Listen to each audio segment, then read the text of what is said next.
Hi, I'm Lori Kimball, Senior Manager of Programs at Oatlands.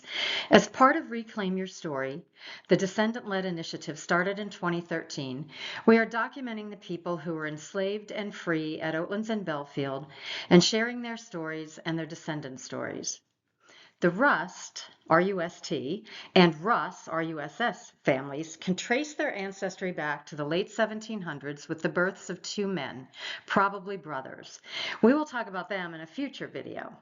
Initially spelled with a T, some members of the Rust family later dropped the pronunciation of the letter T and the spelling became Russ, R-U-S-S. And today we're going to talk about George Henry Russ.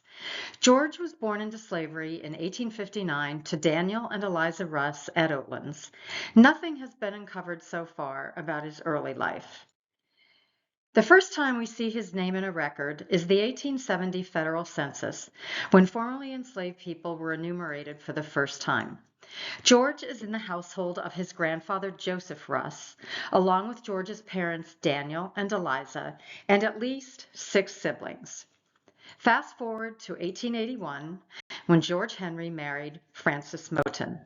She too had been enslaved by the Carters and was probably born at the Carters' western plantation called Belfield, which was near Upperville. Frances was the daughter of Eve Moten. Frances and George had several children, Bessie, Mary, Joseph, and Eliza, born in the 1880s, but the children died in infancy or as very young children. The son they had in 1891, Roger Jackson Russ, was the only one of their children to live to adulthood. In 1898, George bought land on Liberty Street in downtown Leesburg. It had a small house on it and probably some other outbuildings. The parcel had once been owned by a woman named Mary Ellen Shepherd, and the property is shown here on Gray's 1878 map of Leesburg. In 1913, George bought an adjacent lot on Liberty Street, also with a small house on it. Now, it was probably purchased with his son Roger in mind because George eventually sold that lot to his son 6 years later. The two lots were roughly in this area of Liberty Street today.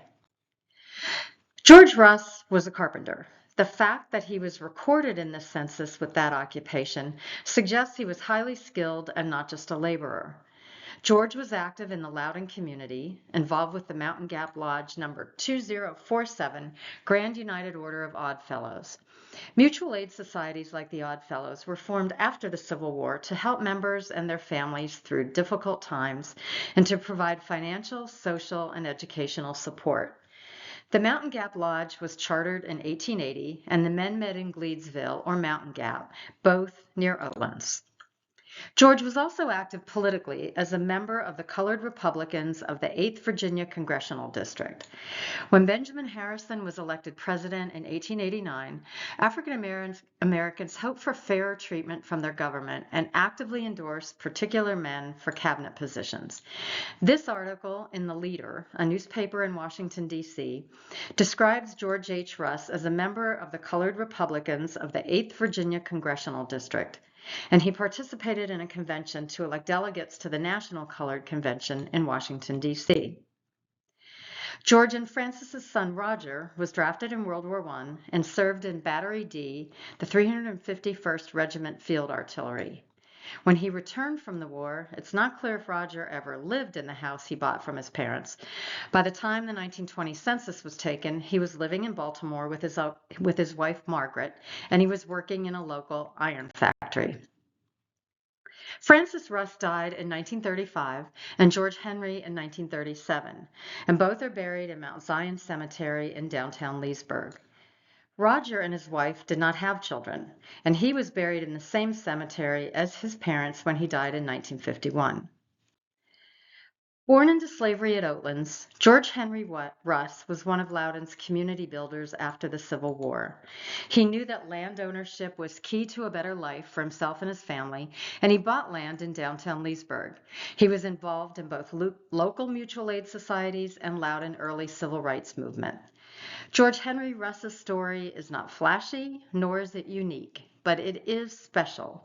It is these little-known stories of Black men and women who did not make big names for themselves, but who worked diligently after emancipation to make better lives for themselves, their families, and their community.